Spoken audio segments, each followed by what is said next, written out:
নমস্কার দর্শক বন্ধুরা, রেড স্পোর্টস বাংলায় আপনাদের সবাইকে স্বাগত। শুভ সন্ধ্যা। আপনারা যারা দেখছেন তারা জানেন যে আগামীকালই কিন্তু ভারত এবং দক্ষিণ আফ্রিকার মধ্যে সুপার 8-এর প্রথম ম্যাচ, যেটা নরেন্দ্র মোদী স্টেডিয়ামে হবে আহমেদাবাদে। তবে যেটা এখন সব থেকে আলোচ্য বিষয় যে দক্ষিণ আফ্রিকা কি স্পিন দিয়ে বাজিমাত করতে চাইবে, given that the Indian middle order has not fired literally, কারণ তিলক বর্মা, সূর্যকুমার যাদবদের যদি দেখেন যে এই এখনো পর্যন্ত তাদের যে পারফরমেন্স, তাতে কিন্তু বিশেষ করে তিলক বর্মা তার কিন্তু স্ট্রাইক রেট নিয়ে কিন্তু প্রশ্ন উঠছেই বা উঠবেই।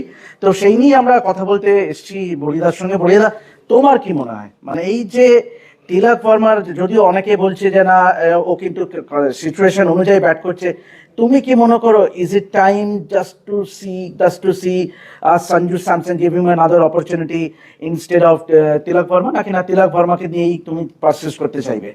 আমি তিলক বর্মাকে নিয়েই পারসিস্ট করতে চাইব। তার দুটো কারণ। এক, আমি যেটা লাস্ট খেলা নেদারল্যান্ডসের বিরুদ্ধে, তিলক বর্মা আসছে একটা উইকেট পড়ে যাওয়ার পরে 0 for 1 ওই রকম পরিস্থিতিতে আসছে।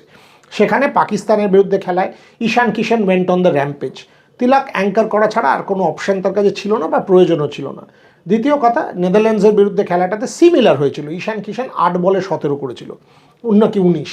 সেখানে তিলক প্রথমে ম্যানুভার করছিল, তারপরে যখন তিলক এক্সপ্লোর করতে যায় তখন সে আউট হয়, একটা রোল অফ ভ্যান্ডামার বা দুর্ধর্ষ ক্যাচ নেন।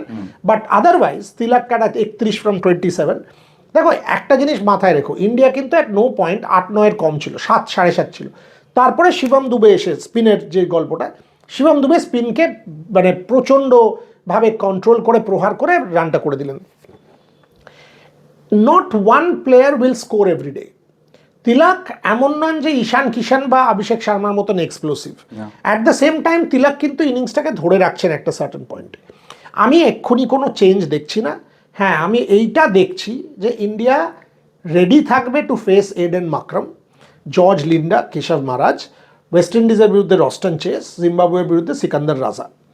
ইম্পর্টেন্ট এটা, এই তিনজনের কেউই রেগুলার বোলার নন। এডেন মাকরাম, রস্টন চেস বা সিকান্দার রাজা। এমন নয় যে অভিষেক ভার্মারা এদের মারতে পারবেন না। হ্যাঁ, কিভাবে অভিষেক শর্মারা কিভাবে এদের সাথে ডিল করা হবে, এটাই তো ম্যানেজমেন্টের কাজ। আমরা আজকেও বলিয়াদা দেখেছি যে মার্করাম শুরু করেছে, এডেন মার্করাম বোলিং শুরু করেছে। এটা করবে, এটাই হবে। আমি বলছি তোমাকে, আগেও বলেছিলাম, মার্করাম, রস্টন চেস, সিকান্দার রাজা, this is a pattern. Having said that, 3-0 করেছে অভিষেক শর্মা। গৌতম গম্ভীর 4-0 করেছিল এই IPL 2014 সালে। গৌতমের সাথে আমার এটা নিয়ে কথা হচ্ছিল। গৌতম আমায় বলে যে ওটা আমার জীবনের সবচেয়ে বড় পরীক্ষা ছিল। আমি পরপর 4-0 করার পরে আমার নিজের এমনই একটা প্রবলেম হচ্ছিল, আমি তখন মনীষ পান্ডেকে বলি তুমি ওপেন করো। মনীষকে দিয়ে আমি ওপেন করি, মনীষ 0 রানে আউট হয়। তখন আমি নিজেকে বলি যে আরে, আমি নিজেকে বাঁচাতে মনীষকে দিয়ে ওপেন করালাম, এর থেকে কাওয়ার্ডলি অ্যাক্টার হয় না। তার পরের ম্যাচে আমি নিজেকে বললাম হোয়াট এভার হ্যাপেন্স আমি অ্যাটাক করবো। First ball I hit for 4, তারপরে কনজেকিউটিভ 5টা 50, KKR goes on to win the tournament under Gautam Gambhir. Gautam has been there and done that. ও জানে এখান থেকে কিভাবে বার করতে হবে। আজকে অভিষেক শর্মার সবচেয়ে বড় support caste is Gautam Gambhir. দেখো ভাই, এই লেভেলে তো কোচ ব্যাটিং শেখাবে না, এই লেভেলে কোচ ম্যান ম্যানেজ করবে, সূক্ষ্ম জিনিস শেখাবে, মেন্টাল স্ট্রেংথ শেখাবে। Gautam Gambhir I think is the best man for Abhishek Sharma. তুমি বলছো যে he is just one shot away from getting back to his form? Obviously, because শটগুলো দেখো না, প্রথম দিনে ডিপে মারতে গিয়ে আউট, এদিক ওদিকের 1 ফুট হলে 6 হয় বলটা। হ্যাঁ, পাকিস্তান ম্যাচটা আরেকটু যদি তুমি পাওয়ার আনো, মিড অনের ওপর দিয়ে বেরিয়ে যায়। থার্ড খেলাটা আরিয়ান দাতের বলটা বোল্ড হয়। সো এমন নয় যে অভিষেক শর্মা ইজ অ্যাওয়ে। 1 সপ্তাহ আগে the man was in great form, এবং মাঝখানে শরীর খারাপ হয়েছিল। আই ডোন্ট থিঙ্ক এটা নিয়ে প্যানিক করার। আমি আবার বলছি, গৌতম গম্ভীর এর এখানে থাকা, উনি নিজে এই পরিস্থিতিটার মধ্যে দিয়ে গেছেন। 4 বার 0 IPL 2014, he has come out of that. উনি জানবেন সোশ্যাল মিডিয়া টক থেকে দূরে থাকো, নিজে যেটাতে সাকসেস পেয়েছো সেটাতে ফোকাস করো, সেটার ভিডিও দেখো, কোচের সাথে টাইম স্পেন্ড করো, আর ইন্ডিয়ার ম্যানেজমেন্টের ম্যাক্সিমাম সাপোর্ট তাকে দেওয়া উচিত। কামিং ব্যাক টু স্পিন, তিলক বর্মা, অভিষেক এবং ঈশান, 3 জনেই আর ওয়েল কেপেবল, একটা ইনিংস অ্যাওয়ে। সো এই যে কথাটা হচ্ছে চারিদিকে, 3 জনেরই হাতে এক্সপ্লোসিভ শট আছে, সেইখানে এডেন মাকরাম টাইপের কোনো বোলারকে ভয় পেয়ে ভারত দুম করে চেঞ্জ করে দিল, আমি সেটা দেখছি না। এটা কি তুমি মনে যে যদি ধরো এখন যখন 3-0 করেছে Abhishek Sharma, Ishan Kishan should take the strike? Yes, আমি এটা লিখেছি আজকে যে ঈশান কিষান, কারণ কি হচ্ছে, একটা অফ স্পিনারকে নিয়ে এসে দেয়া হচ্ছে। অভিষেক শর্মা যেই মুহূর্তে উল্টো দিকে একটা ফাস্টার বোলারকে খেলবে, এমন তো নয় যে 2-3টে অফ স্পিনার একটা টিমে আছে।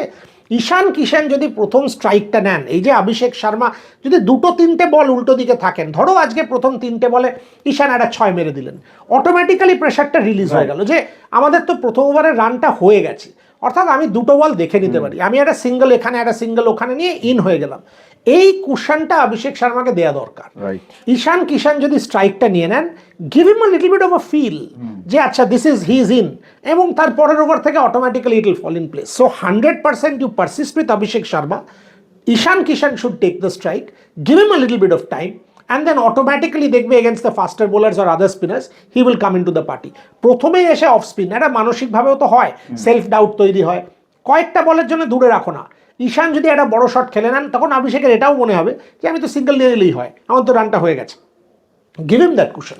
Do you rather see Suryakumar Yadav keeping his position at number 4, নাকি না 3 নম্বরে গিয়ে, মানে যেহেতু প্রথম টপ অর্ডারে যদি একাধিক লেফট হ্যান্ডার, তাতে কি সূর্য কুমার যাদবকে কি 3 নম্বরে যাওয়া উচিত না Tilak Varma should go in at number 3? এই প্রশ্নটা করেছিলাম একবার, মানে আমি সূর্যাকেও এটা যে 3-এ খেলছিস না কেন।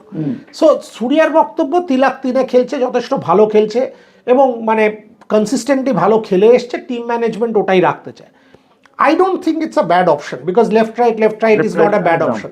Having said that, সূর্যার যদি আমরা রিসেন্ট কালের খেলা দেখি, সূর্যা একটু সময় নিয়ে এক্সপ্লোড করছে, অর্থাৎ পাওয়ার প্লেতে সূর্যা এসে সঙ্গে সঙ্গে মারতে শুরু করা might be a tad difficult, যে কারণে they are going with Tilak. But Surya can do anything, Surya is a tremendous batter, আমরা প্রথমের ম্যাচটাতেই সেটা দেখে নিয়েছি। This Indian side is so versatile. দেখো আমি আবার বলছি, তুমি তোমার বেস্ট ব্যাট করোনি, তা সত্ত্বেও তুমি নেদারল্যান্ডসের এগেইনস্টে 200 করেছো, 194 করেছো। তুমি তোমার বেস্ট ব্যাট করোনি, তা সত্ত্বেও তুমি নামিবিয়ার বিরুদ্ধে 210 করে বসে আছো। অর্থাৎ কেউ না কেউ, শিবম দুবে সে 30 বলে 70 করে দিচ্ছে, হার্দিক করে দিচ্ছে, কেউ না কেউ হাত তুলছে। That is the best part about a good team, যে even if you are not at your best, you know how to win.